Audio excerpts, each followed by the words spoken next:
เขียดหมูกินได้แล้วบ่เดี๋ยวนี้เจ้ากินบ่ได้เออเป็นได้กินบ่ได้นะบ่เลี้ยงผิดกับบ่มีเงินมีครับเอาแล้วมีแต่ยันพิษกรรมบัดทีโตบ่ให้กินนะกินดีแท้จะกินมะเขือก่อนมีมะเขือก็จำกินบ่ได้ปีแล้วปลูกเอาเด้อบัดนี้เด้ออยากกินมะเขือปลูกแล้วมีมะเขือเอ้ามะเขือที่เขาเอามาให้เอื้อยจะเอามาให้มิดมันให้เขาเอามาหมักชุกหมดเลย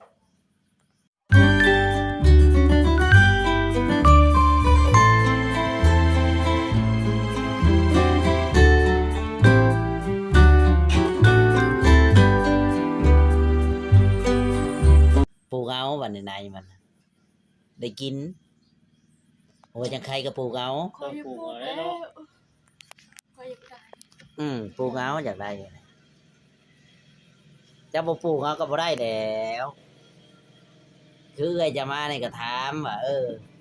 มี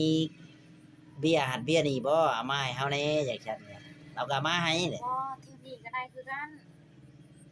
แฮงเมียหมดไปเอาได้มะเขือจะเอาได้มาแล้วก็เอามาปลูกบัดมาปลูกเลยปลูกเห็นบ่ของเราปลูกขอเอาติดเป็นตัวใดก็ไปขอมาปลูกพอได้กินเองเนาะน้องมือแต่บ่ปลูกก็บ่ได้กินแล้วอดอยากกินก็บ่ได้กิน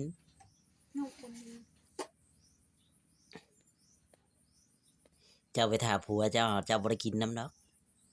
ปลูกไว้โลดอยากกินนะผักหญ้าขาคิงปลูกแล้วบ่แม่นว่าบ่รดน้ำมันได้เนี่ยว่าไว้ปลูกไว้ที่ถิ่มไว้ตามกรรมตามเวรมันสิได้กินบ่ได้กินหดน้ำแบบคันรดน้ำมันก็ได้กินคันบ่รดก็บ่ได้กินพยายามเบิ่งเอาแล้วดินก็มีแต่ฝนก็อย่าตกแล้วก็ปลูกเอาคอยไล่แบ่ไล่หยังแล้วก็ปลูกเฮ็ดสวนเจ้าลองบ่ไล่เจ้าปลูกไว้ก็บ่ได้กินแบ่แห่งหลายชาวเฮือนเจ้าจะปันมาได้สิได้หลายคอยอยู่นี่คอยไล่นี่ไหนเจ้าอยู่ทางเฮือนคือแบบนั้นจะเห็นบ่ฉันคอยเห็นนี่ใช่ป่ะแบ่เขาสวนกินนี่คือบ่ไล่ฉันนี่จ้ะมันจนออกเลยมื้อนี้มันสิเข้าได้ผู้ชายสิเข้าบ่ได้เลยยับมากไงมันสิเข้าได้บ่ยากเนาะสวนห่วงห่างขนาดเฮือนเจ้านี่มันยังขึ้นได้ครับมันอยากขึ้น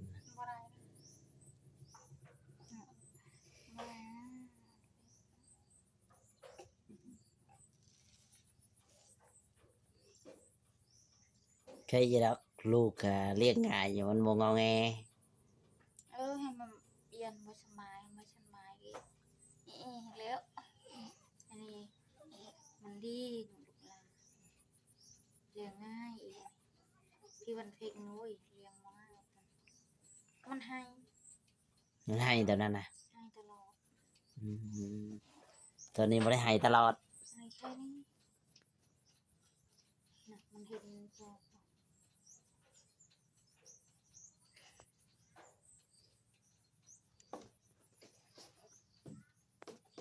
ยังไงกระตุกน้ำกันมีน้ำบ่เนี่ยมันหมดเลยเอาลงอยู่ตารางพูนตุกน้ำว่าลงบอกเอ็มเช้าให้คอยลงอุ้ยเลยนี่แล้วเอาลงไปแจ้งกระดานจนมันแตกคือเด็ดติดคนแห้งเต็กมันพลอยพวกเอาไว้ข้างปู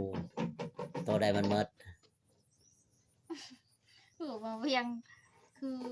นอนกินเล็กนอนในใจฮะเจ้าอะไรมันแข็งแรงดิมองลงหน่อยขอไม่ดินขอไม่ได้ไปดื้อคือเกี่ยวข้าวเกี่ยวบอกขอว่าว่านี่บ่มันขอย่านฝนตกเลยบ่กล้าเกี่ยวหลายเกี่ยวน้อยนึงแม่ไอ้เกี่ยวไว้ใส่หน่อยนึงมันเกี่ยวเล็กน้อยแล้วมันตกกะไว้กลางเถียง เกี่ยวหลายบ่ได้มันยังพังเบิ่งผลก่อน เนาะ ทำเกี่ยวหลายๆได้สิมาเอาเจ้าไปเกี่ยวน้ำเด้อไปบ่ บ่ไปเลย เอาคือบ่ไป ไปสิอยู่นำเพิ่นพอ ห่านเว้ากินนี่ว่าป้ารถอัดโดดว่าสิหนีไปทำงานป้าผัวว่ะเว้ากินนี่อันนี้บ่ไปเด้ ไปเฮ็ดงานพูด ไปงานอยู่ไสอีก อย่าคอยพูดมันคอยเอาผัว อยู่ฝั่งไทยพุ คนไทยพูด โอ้แต่เบิ่งบ่ได้ติดต่อกันเป็นเท่าไหร่ปีแล้วบ่จักฮอดเบอร์โทรเขาก็คิดไปเองเว้าไปเอง แต่ เกิน น้ำ ขนาด น้ำอายคอย ขนาดข่อยบ่ซักสิมีข่อยถามอ้ายเจ้าว่าโอ้ยบ่ได้ติดต่อหลายเลยจนลืมว่ะ ไม่ใช่ตอนนั้นอยู่นี่ตอนนั้นคอยดู ก็แม่นเขาลืมน้องลอยแล้วว่าเขาบ่จักเขาน้องลอยก็บ่จักบาด จักไปเป็นไผติ แม่บักชงแม่บักชงมันใหญ่ แม่ว่าผู้ชายก็ยาแล้วเอ้า เบิ่งได้ลูกผัวถึกเดียมคือเมื่อวานนี่ FC เพิ่นยังตัดจบไปว่าเดียวเพิ่นก็ยังเบิ่งได้ จบบุกเบียหาลังเลยอีกนี่หาลังเลย เว้าภาษาใส่ลูกแหละมีแต่เว้าภาษาลาวแล้วกับลูกให้เขาเว้าลาวเก่ง อันนี้ เนาะบุญมีเนาะเลยสิดอกเลยก่อนอ่า ยังผู้จักกว่าน้องลอยอีกก็บ่จัก แม่นบ่น้องลอย วันเพ็ญแล้วก็คอยมาปะได้พอไปน้ำพอ มันเพลง เรา นะ ก็อยู่กับน้ำแม่บอก มันเพลงเดือกอยู่น้ำ ค พ อ อย เลี้ยงง่ายเลยจำไปอยู่น้ำคอยอยู่น้ำพออีก แล้วว่าบ่ มันติดพอเลย ติดพ่อ มั บ่ นไม่อยู่ในน้ำแม่ บ่ มันหายคอยกันไม่เศร้า อืม คนนี้ก็สิติดพลอยกันแล้วน้องลอยบ่ได้ลูกว่านี่ ได้น้องมันมีโหเลี้ยงง่ายเร็วไปเฮ็ดแบบนั้นบ่ได้ เฮ็ดแบบไร ไปน้ำพรดุ เอ้าไปน้ำพ่อก็ไปหาปลาบ่แม่นบ่ โอ้ยจับบ่ได้ปลา จักสิได้บ่ได้ ดูน้ำแม่แล้วว่า อืม ไปเกี่ยวเขาเกี่ยวนั่น อืม ไปขุดจะรอจะลา เอา เจ้าก็อุ้มไปคุดตี โอ้ยยุงลายยุงขบนะ เจ้าก็ตีให้ เงามันมี มีแต่ใช้ผัวนะไปขุดจิโร่กัน นี่ หาปลาบ่ได้ก็ไปหาขุดจิโร่สิดอก นี่นะ จิโร่เห็นป่วยมันได้โดยได้มันบ่ได้ไปใช้ ได้บ่ เอ้ากำเห็นป่วย ที่ มัน เรา เนาะ นี่ถ้าไปขุดดีพอได้กินนี่ไปหาป่าบ่ได้ไปหาป่า อืม เห็นไปหาตอนกลางคืนก็ได้พอได้กินเห็นใบหมอเขาเคยเกงเอาไว้คุณ ใช่ คือหมอนี่หมอมีเลยหมอใหญ่ แกงหน่อไม้ ป้าแกงทำไมใช่ ใช่น่ะ แกงทำไมหมดเลย อยู่ตาราง หมอแกงปลาบ่ นี่เด้หมอใหญ่นี่เด้ ยังอยู่บ่ ยังหน่อยเดียว อืม บ่แม่นหยังแต่หูก็บ่จัก หาใบมันเอาไว้ตีลูกให้ลูกกิน เจ้าของเรากินแต่หัวมันกับผู้ให้แต่ผัวกินใช่แล้วบัดชี้มันบ่ให้แต่ผัว แกงผัวเนาะ ปะน่าว่าจากหนี้ป้าผัว เอาขนมก่อน อ่า อย่าไปอย่าใช่ไหนก็เพื่อน ใช่ เอาขนมปิดมากินอ่างเอฟซีอีกแล้วบัดย่อมาบนปิดฮะไม่เอฟซีเบิ่งฮะกิน2 มื้อ3 มื้อยังเดือนทำได้ ดูตรงนี้ โอ้จนยังเบิด ไปเบิ่งใหญ่เด้บ่แม่น ว่าไง 3-400ผมว่าจักกันเลย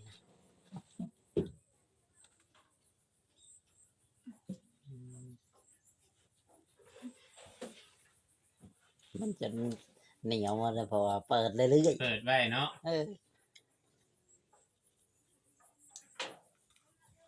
ตอนนั้นเราไว้ให้ลูก มะ คน เร็งเกี้ยงมะเร็งเห็นบ่หอดมะเร็งอยู่บ่หอดใช่ ฮอตเลยเคยกินลองบึ้ง เจะกินดองเบิ่งไม่ได้กินอะดีบ่คือว่ากิน3 มื้อเลยยังว่าลองเบิ่งอยู่ เช้าเนี่ยมากินเคยเห็ดปู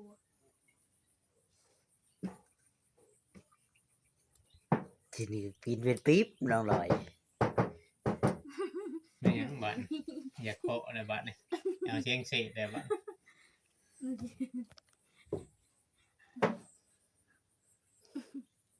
กินหมดเป็นปี๊บขนมบ่ได้กินหมดเลยสิเอามาได้ใช้บัตรนี่ ไม่เอาย่างเนี่ยเออ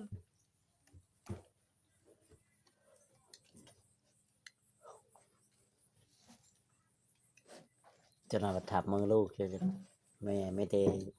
ยกกินอย่างเดียวพนันเอาไว้ให้ลูกผัวบ่ได้กินบ่ กิน กินเบิดกูคนนะยังแต่บุญมีเนี่ยบ่ได้กิน งามบุญมี เมื่อวานเนี่ยกินหมดเป็นถังน้อยหนึ่งวันนี้ก็หมดอีกแล้ว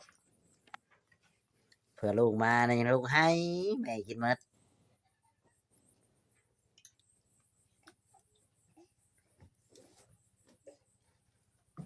ใครเยอะแล้วไอ้มันบอกอันนั้นปันใดได้นี่กันว่าเป็น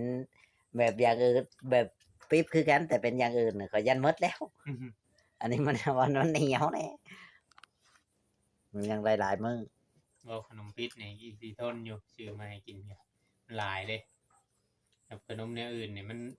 บ่หลายจำตัวนี้ อันนี้กินหลายบัดอิ่มอันนี้ สามมื้อหมดเลย สุดยอดแต่ว่าเราจริงๆนั่งหลอย โอ้ดดินางโดยนี่เนาะ กินขนม3 วันมา ปิ๊บ โอ้ทักแน่ดิ มื้ออื่นนี่ก็ว่ากันเหลือเกิน2-3 วัน มื้อเช้านี้คือคอยกินมื้อเช้ามื้อเช้านี้ให้ปลานี่ก่อน ป้าใช่ ก็อาจจะมาเด่น โดน มาเด่นอยู่เพื่อนนี้ โดนค่อยเอาเจอขนมลายค่อยให้ปลานี่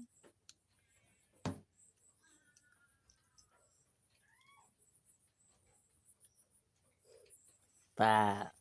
มาลิดน้ำหลาน หายังมาผากหลาน พุ่งนะ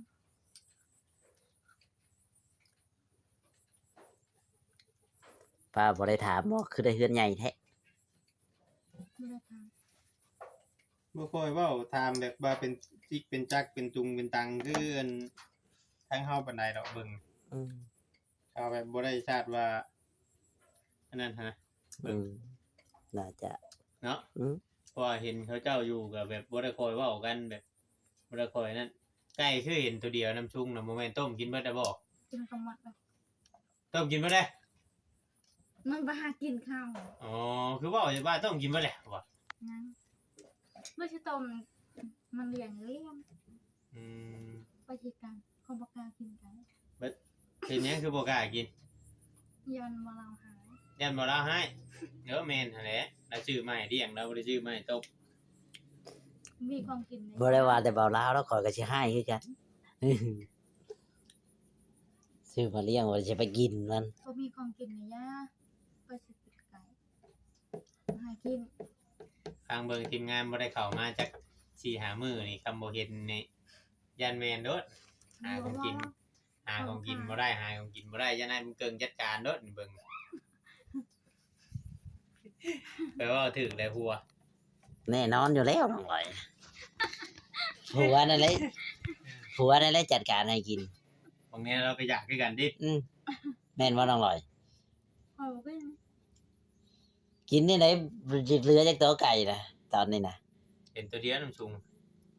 มันไปเร็ว เป็นหยังคือขังไว้ตัวเดียว จับว่าได้มันไป มันไปแช่ไปป่าไปดงพอบ่แม่นไปลงท้องบ่จักน้องลอยกินไก่ เออ หม แล้ ด วหัวบาดนี้แม่นเนาะแม่นความจริงเนี่ย น้องลอยกินไก่แล้ว เว้าเลยหัว บ่ได้เลี้ยงซ้ำปานนั้นได้ไก่เลี้ยง เนาะ ป่วยกินไก่หมดเป็นโต ทำยังไงโตะบาดนี้เนาะ